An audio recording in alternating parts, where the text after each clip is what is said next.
Hello, Great. everyone, and welcome to the Yvonne Pre Show. I'm Yvonne Pre, your little ray of darkness.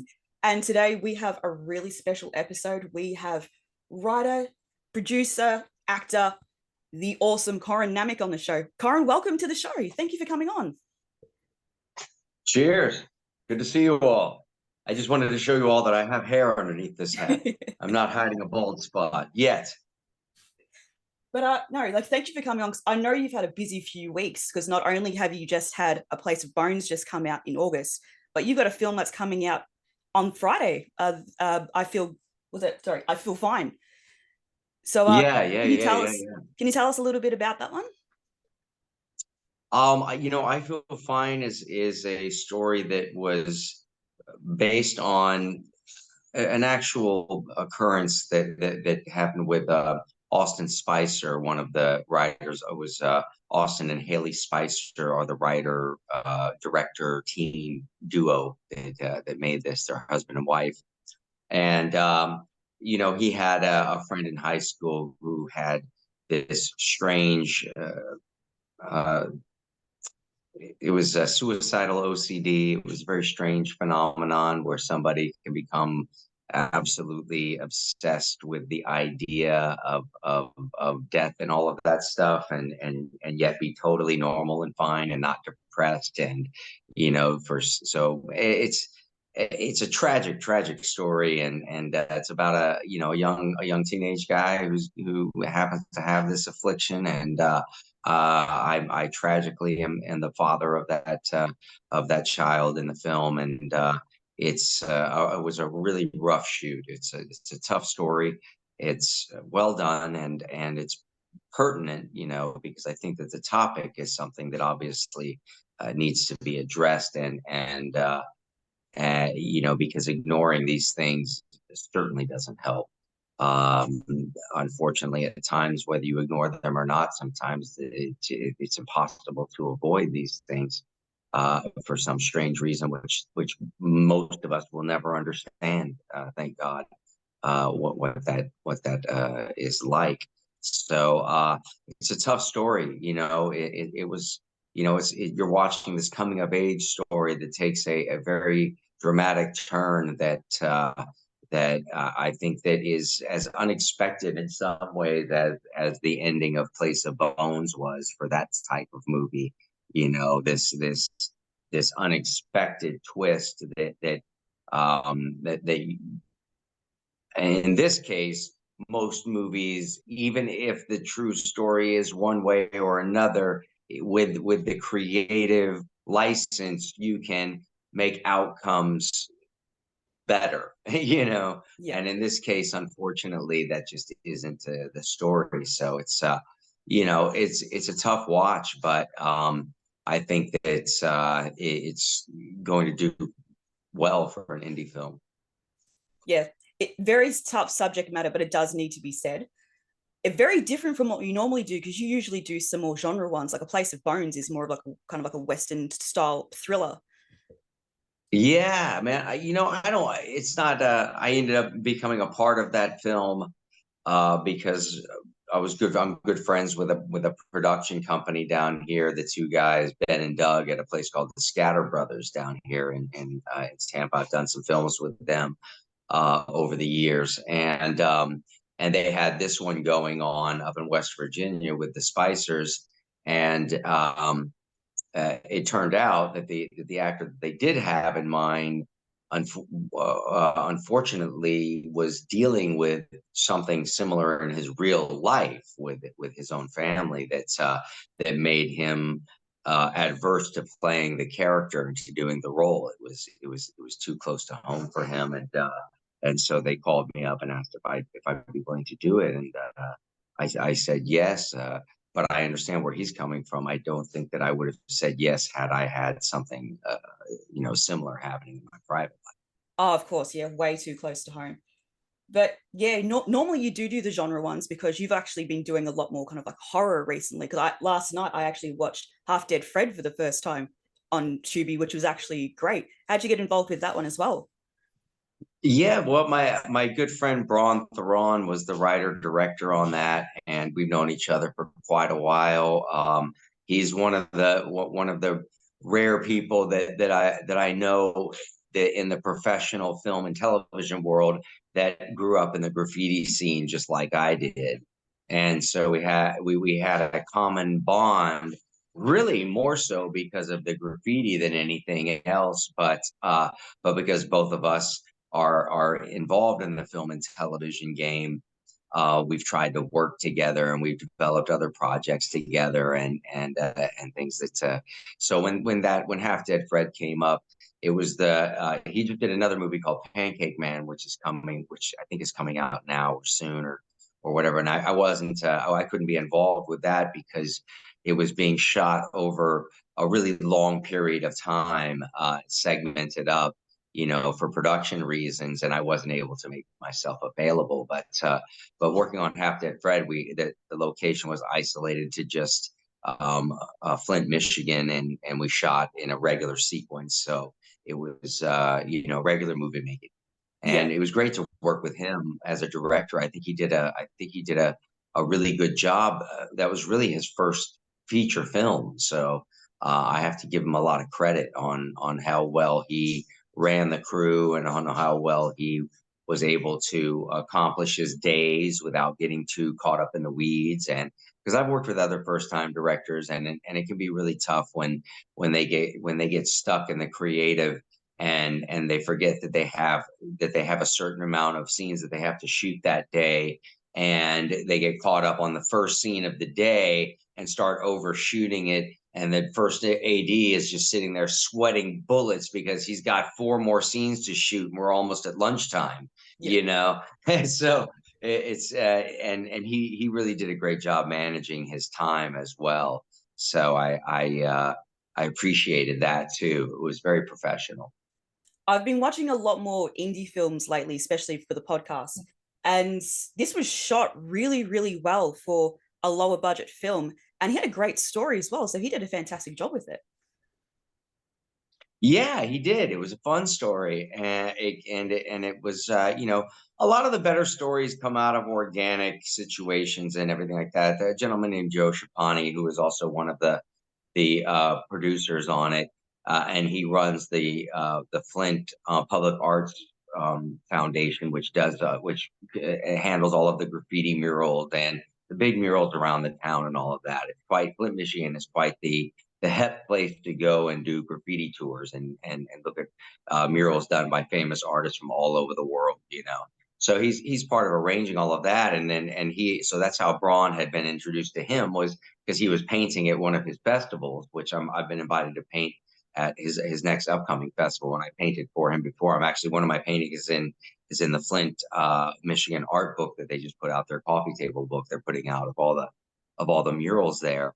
So they got to be friends, and he told him, and it turned out that Joe Shapani published a book on the most haunted places in Flint, Michigan, and that's when Braun read the book.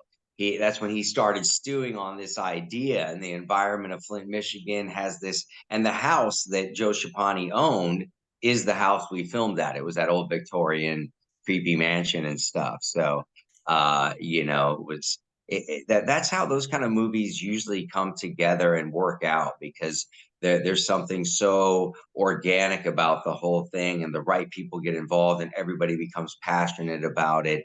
And it was made, I think the all-in budget on that was about 60K, if I'm correct. I don't want to speak for Braun, but I believe that's about right. So watching that film, I think most people would assume he had at least a quarter million. You Yeah. know what I mean? So he did a phenomenal job and he had a great lighting team. I actually used the lighting team on a film that I produced a while later, not too long after that, called Deadly Justice, that's available on streaming, that I wrote and produced and acted in as well.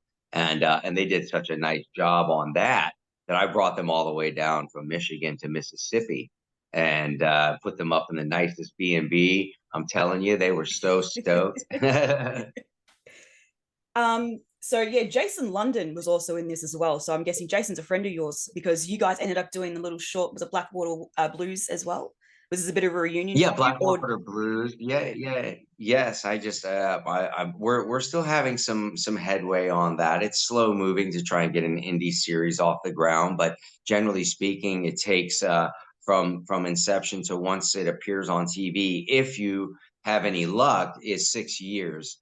oh So wow. being able to have shot a pilot for it ourselves was a big leap in getting something done that we could show as a proof of concept. Yeah. And I did that before when David Faustino and I and some other producing partners, Todd Bringawatt and Sam Cass, who's a writer producer from Seinfeld and many other shows. But we created a show called Starving back in like 2008 or something that was like a mock satire on Hollywood and the life of two actors, me and David playing ourselves. We had seen the two Corey show, and we were like, what a travesty, and we started kind of like laughing about, what would it be like if we had a chance to make our version of that.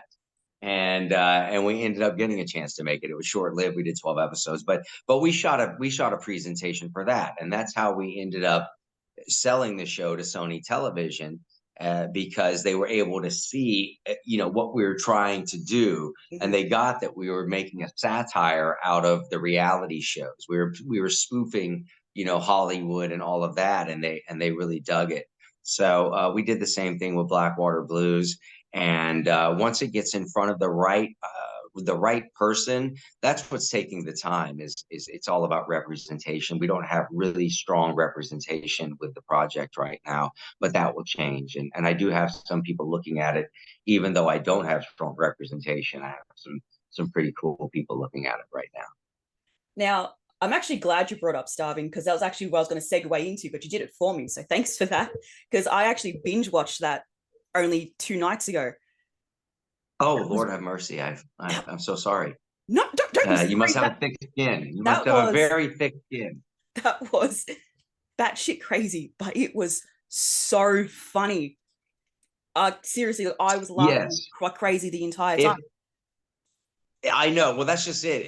It is. You have to, you really have. The one thing that David and I had to do in that was let go of any kind of insecurities or ideas that we may have ourselves. We had to completely be willing to lampoon ourselves. And what happened in the writing room, it was myself, David, Todd Bringwatt, Sam Cass. We wrote the whole thing and all of that. And when we were coming up with the ideas, it was very, very difficult to get us all to agree on anything, because David and I would go, yeah, that's funny, but we have to do it. Mhm. You know what I mean? And Yeah. so we were like, me and David were constantly shutting things down, and it became a difficult writing session, to the point where we had to just create a rule that if somebody said something, no matter how outrageous it was, if three of us laugh, it stays in.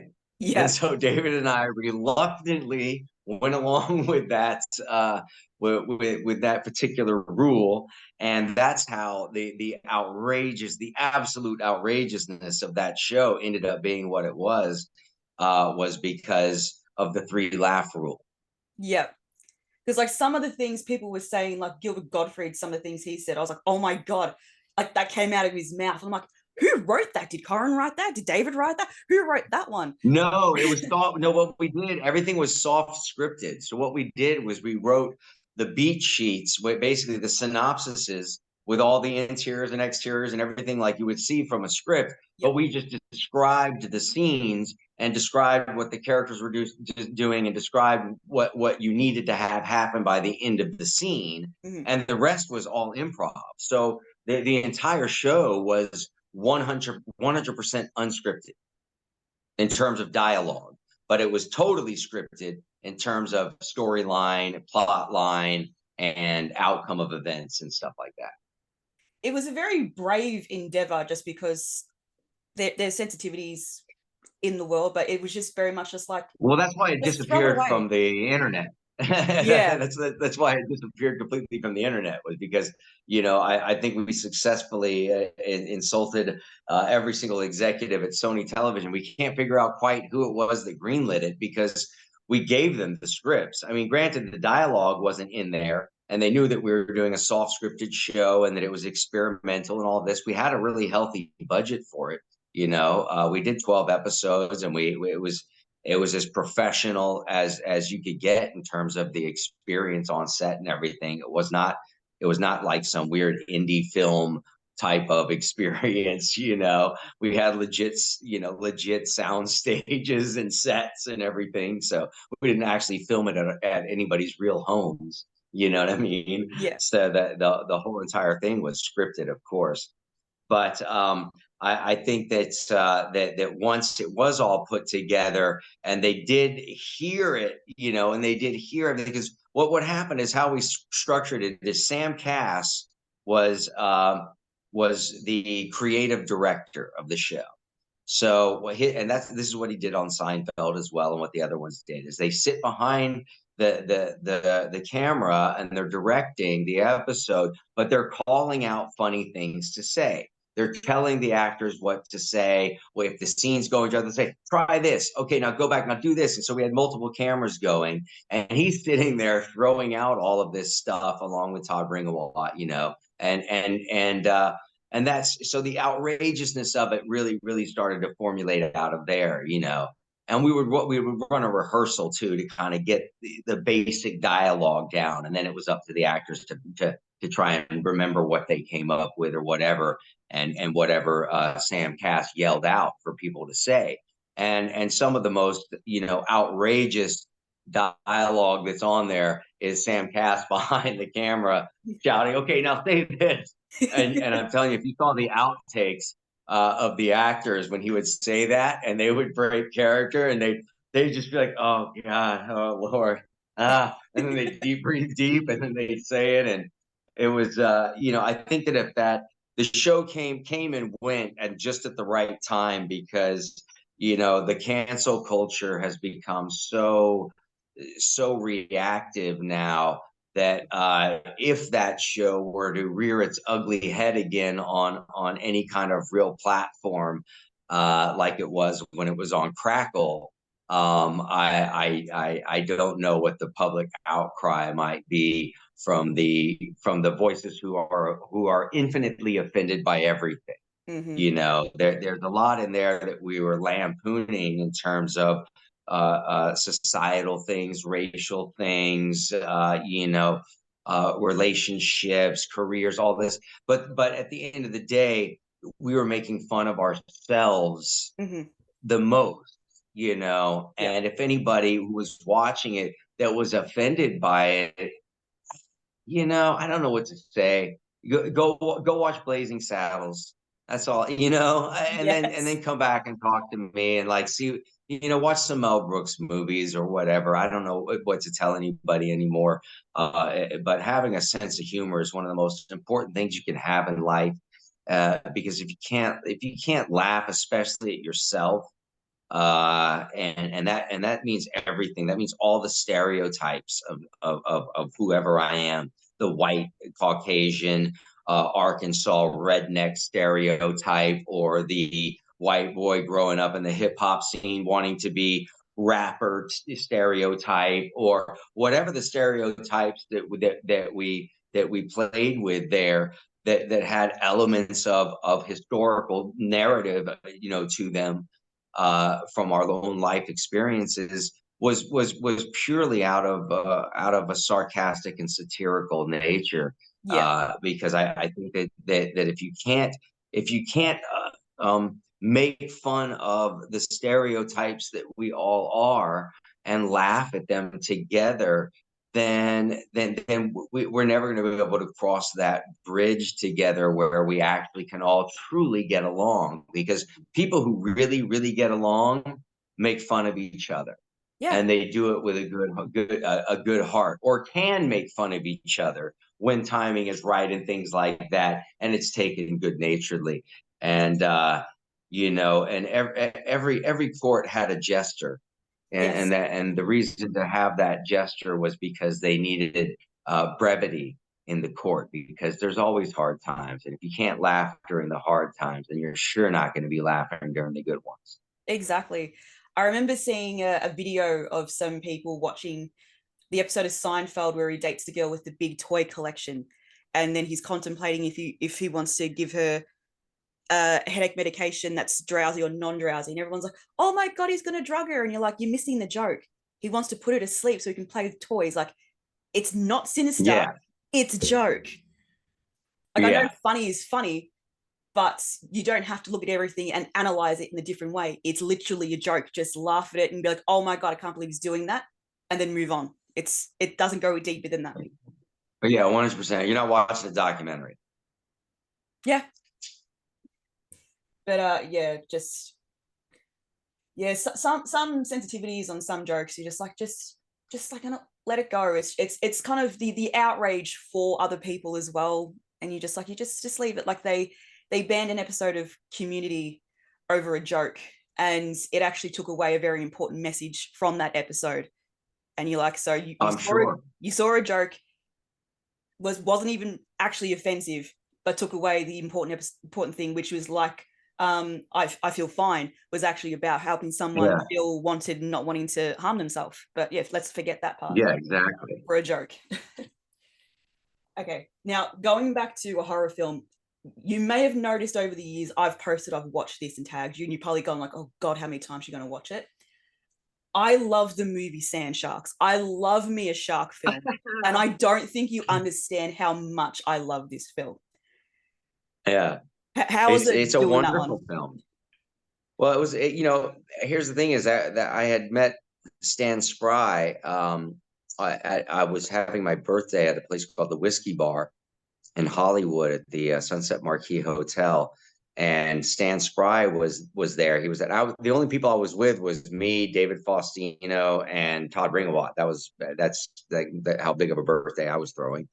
But it was just us three there. We're hanging out, and Stan, who was the producer on that, on that movie, and I worked with him on a bunch of other films after that. We've been friends for a long time now. He was sitting at the bar, and he was a huge fan of Parker Lewis, and it was the reason why he got involved in the film business. Was that show? That was the show that like literally inspired him to move from I don't know if it was Virginia or somewhere like that, but out to LA and to get into Hollywood and to become a writer, a writer's manager, and then a producer, and this that, and really, and now he's had an incredibly successful career as a with his management firm and his production company. So, but this was early on when he was first, getting his beak wet, and he had this film Sand Sharks, which I had been on, Stargate just not too long before that, and my name at Sci-Fi Channel was Golden. Mm-hmm. So anything that my name was attached, well, not anything, but almost anything that my name was attached to in the sci-fi genre movie of the week category would be acceptable to Sci-Fi Channel, and they would give a soft sell, meaning that if the movie doesn't absolutely suck, we'll buy it from you. And so that's what got the movie greenlit was my attachment to it because the script was so funny. But the other people that were involved in the movie, besides myself, Stan, and the writer, I'll leave their names and everything out because they're the villains in this case.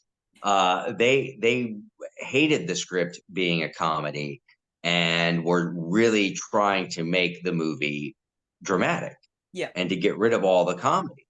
And so I was able to, with Stan and the writer bonding together, basically say, well, the movie's not happening if it doesn't remain a comedy. Mm. So it got cast for that, for the comedic factor, and it was shot for the comedic factor. And if it wasn't done as a comedy, it would have never survived the smell test. It would have been seen as the biggest piece of garbage the world had ever vomited out of Hollywood. Worse than any Corman film could ever be, because it would have been funny for all the wrong reasons. You know Yeah. what I mean? And I've done a couple of those kind of movies that are funny for the wrong reasons. So I know what that's like. Hmm. And this one is funny for all the right reasons. And it's had a shelf life as long as Sharknado, as the first Sharknado, and in some uh fan and sci-fi circles is rated like right below Sharknado as the second best, shark movie ever made, in terms of the comedic, sci-fi B movie, shark movies. And they're not comparing it to freaking Jaws, you know what I mean? Yeah, Or Meg or something like that, where you have millions of dollars to make it. but it just seemed like it was so much fun. It was just so well acted, well written, well shot. Just I don't know. I'm terrified of sharks. So if I can find a movie that I can laugh at about sharks, it makes me feel better.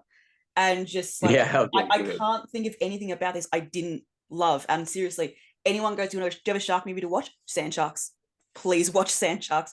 More people need to see it. Yeah, Jimmy Green was a fun character. I loved playing that guy. He was just so full of himself, so sure of himself, and that's what I thought was fun about the character, is that it's not that he's a bad guy, he just doesn't want to lose, Hmm.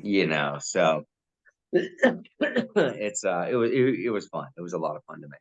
But also saying that the writer wanted to start a career in Hollywood because of Parker Lewis Can't Lose. How does that feel to think Not that the you, writer, the a producer, producer, sorry, the producer of it. but Yeah. how does it feel to think that a show that you did what made this guy want to start doing what you do essentially?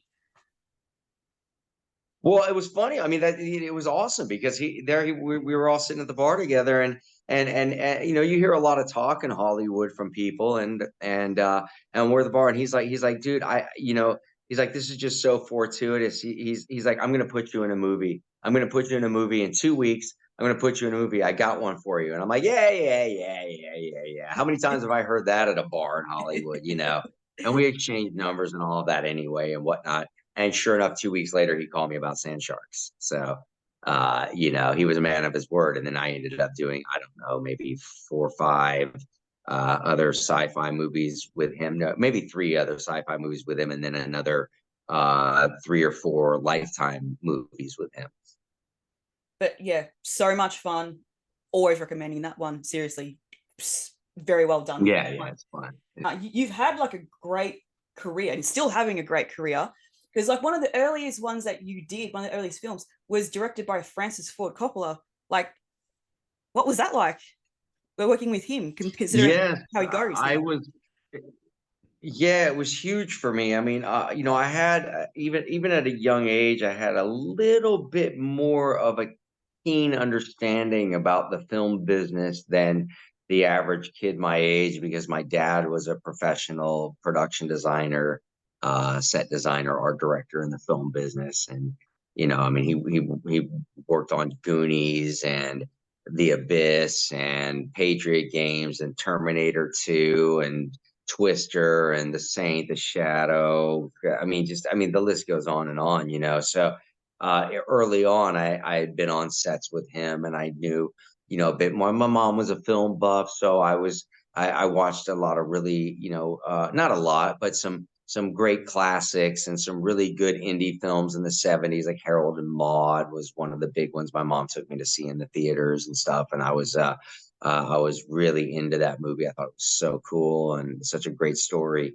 And my mom was also a graphic designer in the music and theater business. So I would be backstage at concerts or musicals or plays or any stuff like that. So I had a keener understanding of what a big deal it was to work with Francis Coppola at 12 years old than the average 12 years old might have, because I already understood that he's the guy who made Apocalypse Now. Hmm. You know what I mean? Yeah. And The Godfather and these other movies that I was already, familiar with. And so I understood that that was a really big deal. And it was just I think the most exciting part for me was watching Vittorio Storaro at work, the cinematographer. I loved hanging out and watching the camera team do their thing. He was such a creative guy, and they all spoke Italian, and I didn't speak a lick of Italian, but I loved listening to them speaking Italian and deciding how to light it and doing all their things. So I was like, even when I didn't need to be on set, I would kind of loiter around set a lot, and just watch what was going on. And I even noticed that the Italian crew, they got to have their own table and their own caterer, separate from the rest of us, and they got to drink red wine during lunch, but none of the other rest of the crew was allowed to drink any wine. It was like little things like that that I would notice and stuff, and I was like, wow, man, this is a really artistic environment. It wasn't just a work environment. It was, heavily fortified with artistry, and on every level, from the wardrobe department to the to the set deck team and the props department, and everything was just so authentic. And they even made, they had to have the exact amount of, I can't remember how many cars that he ended up making, how many Tuckers he ended up making, but they didn't reproduce the exact amount of cars, but they had to have a certain amount that, in order for him to all drive up all these cars up to the courthouse, to prove that he did what he said he was going to do. And they made a bunch of fiberglass models of these Tuckers, and just threw them on whatever chassis worked or whatever. I don't know what chassis they used, but they had several real ones that were their hero cars. But all the rest were these fiberglass replicas, and I mean, just I can't imagine how expensive that was. Oh, That must have Jesus. been so expensive to do. Now they would have just CGI'd the damn cars in. But they actually Exactly. had to make these things, and they made one that they crashed. They built a replica that they crashed and all of that. And it was, I was there when they did the crash day. That was so cool to get to see too, a real live, they had the stunt like that. It was very cool to see in person. I got to go to dinner at Francis Coppola's house up in Marin County. He had several private dinners with the cast and all of that, and up at his place, and that was just absolutely magical too. And I will admit that I did sneak a couple of sips of Coppola wine, and I was only 12. I shouldn't have, but I did do it. Okay, I did do it. I snuck a couple. It was delicious. uh Jesus, that was so much in that. That was amazing. Like, people don't realize just how much you learn from a set just by hanging around. So you were doing research, you were learning, and yeah. Yeah, totally, 100%. I was definitely sponging. So when you got Parker Lewis Can't Lose, how did it feel to land the title role for this show? Yes. Hmm. It felt great. I mean, that's the easiest way to put it. It Yeah. felt great. It was really awesome. I don't know if it was as big of a deal to me at that point in my career as potentially it may have been, for someone else. I can only speak for myself, but because I had already had the Emmy nomination with I Know My First Name is Steven, and the limited but critical acclaim and success of What's Alan Watching, for CBS, and then I had just done this big movie called Solar Crisis that was directed by Richard Sarafian and written by his son Darren Sarafian, and it was starring Jack Palance, Peter Boyle, Tim Matheson, Charlton Heston. I mean, all of my I was starring in it opposite Jack Palance, and here I'm working with just legends, and I tell you, working with Richard Sarafian, who did Vanishing Point. It was as exciting for me as an actor as it was when I was working with Francis Coppola. I was so enthusiastic about that movie. It was a huge budget film. I think it was about 46, $48 million back in 1988, Wow. which is probably like 160 million today or something, but I don't know. But it was a really healthy budget for a futuristic film, It was very dystopian. It was an incredible script.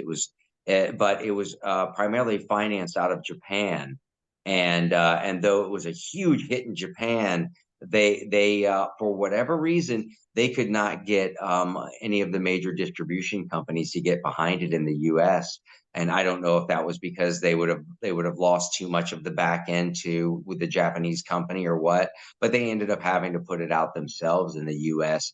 and they put it in as many theaters as they could afford to, but it just didn't get the success that I thought it was going to get. I thought it was just an absolutely great film, and I was expecting a launch into the feature film world Hmm. at that time. And right at the time period that I was waiting for that movie to come out, I got offered Parker Lewis Can't Lose, and I got offered that because of What's Allen Watching. Clyde Phillips was under contract at CBS when we did What's Allen Watching. He had nothing to do with it. He was doing Houston Nights at the time, but he was contracted to write a show for them, and it was called Parker Lewis Can't Lose. And he wrote it before Ferris Bueller came out or anything like that. And he saw What's Allen Watching, and he was just blown away by it. He was like, "That's the kind of TV I want to make. Yeah. That's what I want to do. I want to do something cutting edge, different, breaks the barriers, breaks all the rules, and he really enjoyed my performance as Alan, the quirky, high school kid who could talk to people on the television and then talk to the audience at home. And so several years later, when the rights reverted back to him and Ferris Bueller came out, was a big hit, and then he shopped it around to Fox when they were launching their full lineup. They were like, yes, absolutely. And when, fortunately for me, I had been nominated for an Emmy. I had had that final season on Webster and had, other projects I had done. So I did have a really solid name value in Hollywood at the time. And so when Clyde Phillips suggested me as the lead, there wasn't a lot of pushback, which was great, because when I had to audition for What's Allen Watching, I had to audition against everybody. I mean, when I'm saying everybody, I'm talking about everybody who was anybody in my age range at that time, from Rick Schroeder to Sean Astin to, you name it, all auditioned for Alan and What's Allen Watching for Alan Hofstetter. And I somehow, due to working with my acting teacher at the time, Kevin McDermott, somehow went in there and won that role, and that changed a lot for me, So I got Parker Lewis, and I initially I wasn't really enthusiastic about it because I thought it was going to be a sitcom. And when I met with Clyde Phillips and Lon Diamond and Robert Lewis, they explained to me that no, they were going to shoot it like 3 o'clock high, the movie with Casey Shamaska that was so brilliantly done, where the camera was a character in the movie basically. And I just became so enthusiastic about it when I heard that news, because I was a massive fan of that movie, and I was absolutely 1,000% invested in making Parker Lewis as successful as I could make it, and I put my absolute all into it. And I was on that set as far as the actors go. I was on the set more than anyone. But as far as the crew goes, there's no way. The crew worked the hardest. They had a brutal job in comparison, because we were on average doing 12 to 14-hour days, Monday through, like, say, Wednesday. But by Thursday, Friday, we jump into 16, 18-hour days, because we'd have to kick things down the road because the show was so complicated to film, Hmm. and so and on some days we'd even shoot 20-hour days. We did one 22-hour day one time. It was insanity. So there was a lot of overtime pay on that, which didn't support them, renewing it for a fourth season, because our show was costing as much, if not sometimes more than an episode of 90210 to produce. Oh, And that was an wow. hour drama with like twice as many cast members. And here we were, a half-hour comedy with like almost half the cast members, and a much simpler storyline with less locations and everything else, costing about the same amount. And they couldn't see the logic in it. But if they had let us go that one more season, actually, if they hadn't changed the style of the show in season 3, and let us just stick with the style of the first two seasons, I think that it would have blown up even more. But they changed the style to try and be more like 90210 as a comedy, and that worked against what made the show the show. Yeah. And so the ratings dropped instead of increasing, because people who were fans of the first two seasons were like, this isn't the show that I started watching. This is lame. I'd rather watch 90210. Yeah. So, it was an unfortunate series of events that Clyde Phillips had no control over. It was the network that forced that change on them. And but it was it was an unfortunate ending for the show. But what I did do during that time period was always do a dramatic movie of the week during my hiatus. So the first hiatus I did for the very first time, which was the dramatic movie of the week, a wonderful 1950s tale of coming of age story based on the director of the film's life growing up as a Jewish kid in a Catholic community. But and then I did the next hiatus. I did a dramatic movie of the week with Rick Schroeder called My Son Johnny. It was based on a true story about a kid who killed his brother in self-defense, but it didn't seem like self-defense, and he had to prove it because his brother was abusive and all this stuff. And then the third hiatus, which was our final hiatus, there was no fourth season. So, but I went off and did a movie called Life Force Experiment with Donald Sutherland, and and that was a really heavy dramatic piece. So I kept reminding Hollywood that I'm not a comedic actor necessarily. I could do this also. And I think that really helped out, because it wasn't that long after I did Life Force Experiment that I went on and did The Stand. And then when I finished up The Stand, did Drop Zone, and then Operation Dumbo Drop, and then Blackout, and another movie that John Badham directed that was called Brothers Keeper. That was a really, really cool movie. John Badham directed Drop Zone, and me and him got along great. I actually developed a script with him that was based on the Iran-Contra affair many years ago. He unfortunately became ill, and we weren't able to ever produce it together. But it was wonderful to work with that guy. Fantastic director. He did all the movies with Danny Glover and the Aussie actor Mel Gibson. Mel Gibson. Lethal Those Weapons. the cop comedies. Lethal Weapons. What? Lethal Weapons. Yeah, the Lethal Weapon. Yeah. Fantastic director. Well, Corin, once again, I thank you for coming on to the show today. This has been such a great interview. I will leave you with one more question before we go.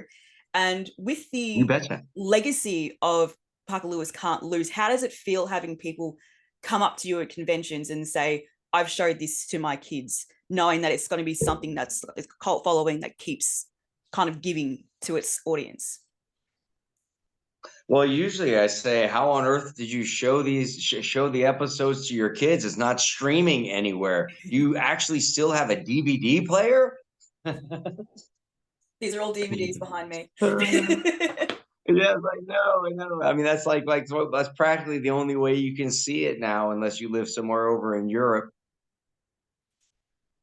But yeah, just to know that it's still something that you did from years ago is getting passed on to their kids. Is it a great feeling to know that your work is No, living listen, on with that? I dig it. I think that at some point in time, Parker Lewis, because we only did 3 seasons, which, I mean, we did 78 episodes, but we only did 3 seasons. We were like 10 episodes shy of the minimum for syndication, for successful syndication, I should say. And and it's one of those shows that it feels like at some point in time, some light will shine back on it. Someone will have some. I mean, we did a convention over in France because the show was very successful over in Europe, and they flew myself and Troy Slayton, who played Jerry, and Abraham Ben Ruby, who played Kubiak, and Billy Jane, who played Mikey, and Maya Bruton, who played my sister in it. They flew us all out there for a Parker Lewis reunion to their big to a big anime event or Comic-Con event in Paris. And you know, I think for all of us, it was really, really wonderful to see a kind of nationwide, in a sense, nationwide recognition of a show that, that was iconic for its time period, and that, hundreds and hundreds of people showed up to get autographs from Kubiak. Everybody loves Kubiak. They love him more than Parker. Well, thank you so much for But coming. it was a magical event, and I'm sure that these 90s cons they do and all of this stuff. At some point, someone's going to come full circle and realize they got to do a Parker Lewis reunion, a Parker Lewis theme one, whatever. I mean, there's no reason. It's silly not to. Most of the cast is still in really good spirits and would love to, be involved. Uh, and do something like that, because we all got along so well when we made it. There was never any bad blood between any of us. And we've had nothing but love for one another ever since. So, they certainly wouldn't have any problems getting us there. Exactly. Well, yes, Corin, thank you so much for being on the show today. I don't think you understand how cool this was. And Yeah, you bet. It's my pleasure. hopefully one day soon we can do this again. Hopefully it's not the last time. You betcha. Well, thank you It everyone. won't be. Thank you everyone for watching. I hope you enjoyed the show. Please like and subscribe, do all those great things, and we'll see you on the next one. Thank you. Bye, guys.